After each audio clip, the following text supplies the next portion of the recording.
Dans Illustrator, vous devez sélectionner un objet pour pouvoir travailler dessus. Et donc, dans cette vidéo, nous allons voir comment sélectionner des objets, et en particulier deux outils. L'outil sélection, c'est-à-dire la flèche noire, et l'outil sélection directe, qui est cette flèche blanche. L'outil sélection est l'outil par défaut dans Illustrator, il se trouve ici tout en haut à gauche, et nous pouvons à tout moment y accéder en appuyant sur la touche V de notre clavier. Pour sélectionner un objet, il faut cliquer dessus. Et je peux voir qu'il est activé, parce qu'on a le cadre, et le contour de sélection tout autour. Mais aussi le panneau propriétés, qui nous indique ici, tracé.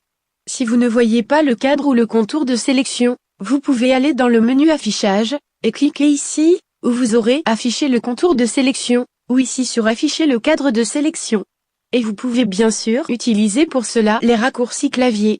Si je veux ajouter à ma sélection, je maintiens la touche majuscule enfoncée. Puis, je clique sur les objets à ajouter.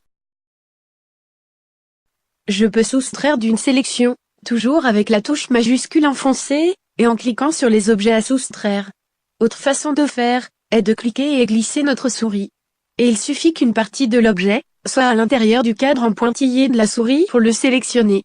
Puis, nous avons l'outil de sélection directe. C'est cette flèche blanche, nous pouvons y accéder en cliquant sur son icône ici, ou en appuyant sur la touche A de notre clavier. Il nous permet de sélectionner tout ou partie d'un objet ou plusieurs objets. C'est-à-dire qu'on peut cibler avec cet outil, la structure même de nos objets, à savoir, les points d'ancrage et les segments. Pour mieux comprendre, je vais dans le menu affichage, et j'active le mode tracé en cliquant ici tout en haut. Ou en appuyant sur CTRL-Y. Vous remarquerez que mon étoile est constituée de plusieurs points d'ancrage, et des segments qui les lient ensemble. Je retourne à l'affichage normal en appuyant encore une fois sur CTRL-Y.